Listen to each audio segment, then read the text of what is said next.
தமிழ் தாய் வாழ்த்து, தமிழ் மொழிக்கான மரியாதை உள்ளிட்டவற்றிற்கு தாவேக அரசு உரிய முக்கியத்துவம் அளிக்கவில்லை எனவும், தமிழின் மதிப்பை பாதுகாக்க தாவேக அரசு தவறிவிட்டதாகவும் கடிந்துரைத்துள்ள முன்னாள் அமைச்சர் கீதா ஜீவன், ஆட்சிக்கு வந்த 2.5 மாதங்களிலேயே தாவேக அரசு 20,881 கோடி ரூபாய் கடன் வாங்கியுள்ளதாக குற்றம் சாட்டியுள்ளார்.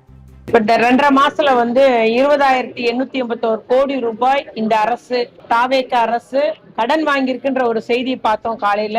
ஆனா அவர் பிரச்சாரத்திலும் சரி, இல்ல ஆட்சிக்கு வந்த பிறமும் சரி, இந்த அளவுக்கு கடன், எல்லாரும் தலையிலையும் கடன் சுமை ஏத்திட்டாரு அப்படி இப்படின்னு எங்களுடைய கழக தலைவரை பத்தி இல்லாதவங்களும் பேசினாரு. இன்னைக்கு இந்த 2.5 மாசத்துல 20,881 கோடி இந்த அரசு கடன் வாங்கியிருக்குன்றது அவருக்கே தெரியுமா என்ன? அதாவது என்ன சொல்றது, அவருடைய முடிவுக்கே விட்டு விடுறோம். எல்லாம் பொய்யான ஒரு பிரச்சாரம் பண்ணி மக்களை ஏமாத்தினாங்கன்றது இன்னைக்கு வெட்ட வெளிச்சமா தெரியுது. குறிப்பா இன்னைக்கு அந்த தமிழ்தாய் வாழ்த்தை பாருங்க, நீங்க ஒரு துணைவேந்தர் பேட்டி கொடுக்குறாரு. இது எங்களுடைய தலைவருக்கு பேட்டி கொடுக்க முடியுமா? இந்த மாதிரி முதல்ல தேசிய கீதம் பாடுவோம், வந்தே மாதரம் பாடல் பாடுவோம், 3வதாக தான் தமிழ்தாய் அப்படின்னு. அப்ப நம்முடைய தமிழ்தாய்க்கு, நம்முடைய மாநில பாடலுக்கு, தமிழ்தாய் வாழ்த்துக்கு, தமிழ்தாய் வாழ்த்து பாடல் பாடி அந்த மனோன்மணியம் சுந்தரனார் பிள்ளையோடைய பல்கலைக்கழகத்திலே இந்த நிலைமை அந்த துணைவேந்தர் அறிவிக்கிறார் என்றால், நம்முடைய மொழியை காப்பதற்கு இந்த அரசு என்ன செய்ய போகிறது? தமிழ் மொழிக்குரிய மரியாதை, மதிப்பு இந்த ஆட்சி கொடுக்கப்படவில்லை, கொடுக்க மறுக்கிறாங்க.